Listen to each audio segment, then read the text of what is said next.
Go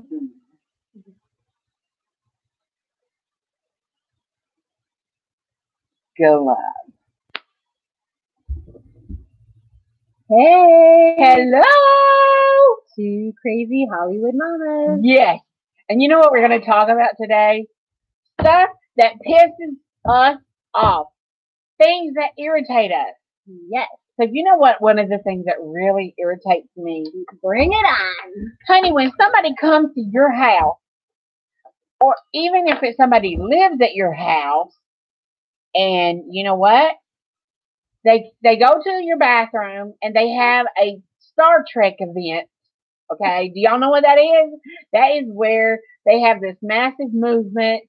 And hey, Real Robbie, Hey, they have this massive movement and they leave Klingons all over the toilet. That's called a Star Trek event. Star Trek event. Honey, That get is the brush nasty. and wash it off. There is no sense of My leaving God. you Klingons there. We're doing good, Robbie. That's How are nasty. you? That's nasty. You know, we're talking about things that piss us off, and I just told my first one. Now it's Bonnie's turn. Okay, so another one is when you go to a ladies' restroom In public. and there is pee on the friggin' seat. What the hell are you doing that you can't hit your mark? I mean, are you hovering? What are you raising monkeys in there? What the holy hell? I know. You know what else pisses me off? LA traffic. When you are sitting at a light in Los Angeles and you've got traffic coming, say you're turning right and there's all this traffic coming. And yes, it does sound like I got bad aim. And there's all this traffic coming, and so you're waiting for traffic, and you're watching for cars, and some yo-yo behind you is blowing his horn. Like, go on, pull out, have a wreck. What do you want me to do? There's friggin' traffic. Hello. And you don't really want to, you don't want to flip them a finger because too many people here are armed. I mean, we got some crazy on the road here. So those are not good. Now you're Robbie, we're doing great. How are you, Robbie? Woo! Yeah. That's so neat. Okay. Glad to have you with us. Okay. I got another interesting one. So let's say, have you ever met a man who has like 5 or 6 kids, has like a gaggle of kids, like 3 ex-wives, and they're still hitting on you. They're still flirting.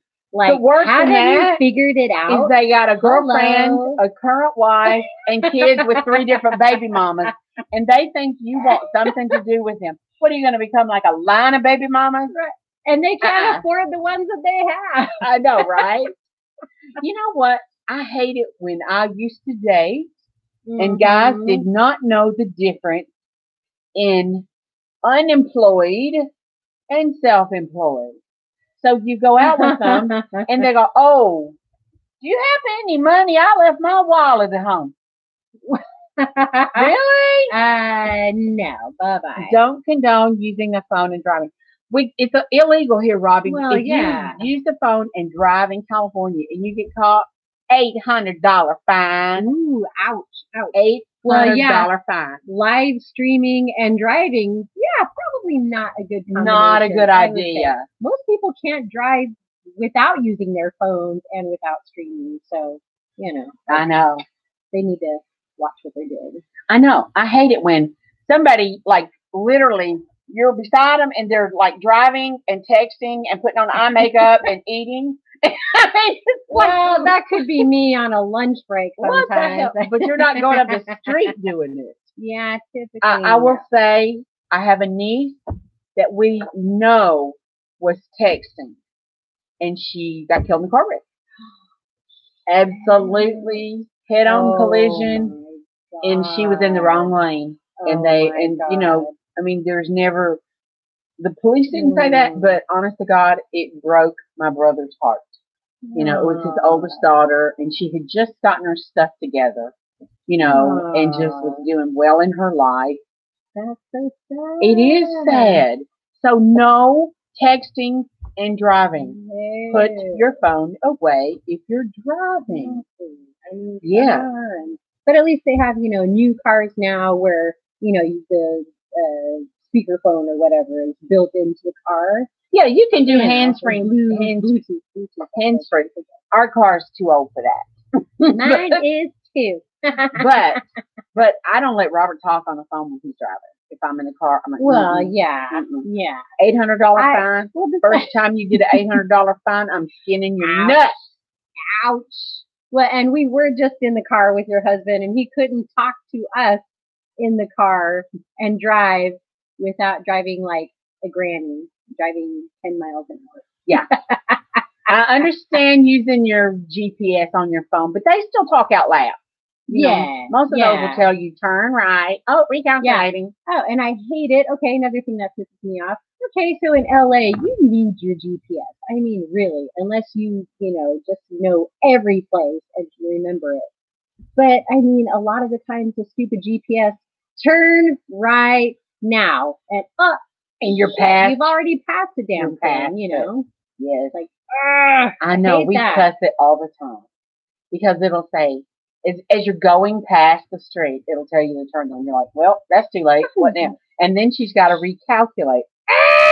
Oh, yeah. And it's going, round and round and round. And you're like, oh, great. Now we're 10 miles down the road. And we got to, and you don't want to have to turn left in LA because that could take you like 3 or 4 lights to get through one left turn. That is true.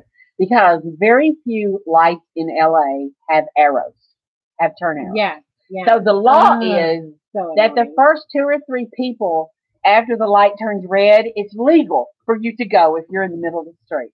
Yeah. What the hell? That is not legal in any other place in the country. Nobody would ever get anywhere if it wasn't legal.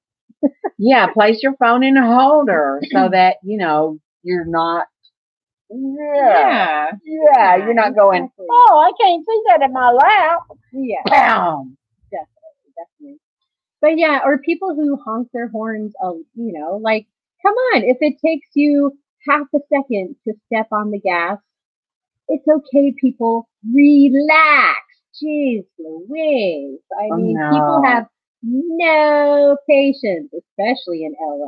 You know what happened to Robert the other day? We pulled into a gas pump at Sam's Club, and we were sitting in the pump on the right, and then there was nobody in the lanes on the left. I'm like, okay, why don't you go over there? Yeah. There was nobody coming. There was nobody there, right?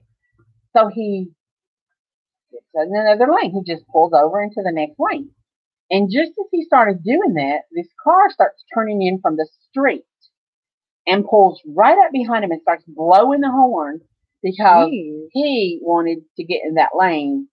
He saw it open from like the main road. And so Robert gets out and he starts pumping gas and the guy screams, I'm going to kick your ass. You want to get your ass kicked? And Robert's like, whatever. I could picture him saying that. So the guy, Robert just didn't, he didn't egg it on, but he didn't say anything much. He just was like, whatever you want to do, bring it on, So the guy was a little bitty guy, so he gets back in the lane where we had been. So he pulls up next to our car when it finally cleared, and Robert's still pumping. And I look him square in the face, I'm like, little dick, little man, little dick. He couldn't say anything to me.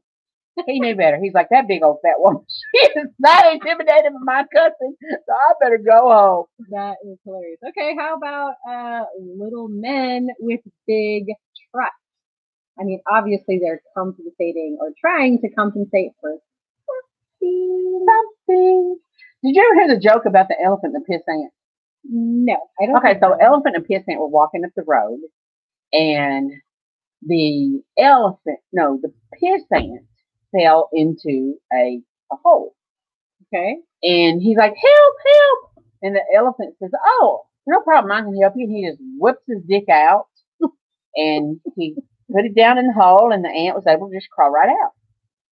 So they're walking a little further up the road, and the elephant falls into a hole.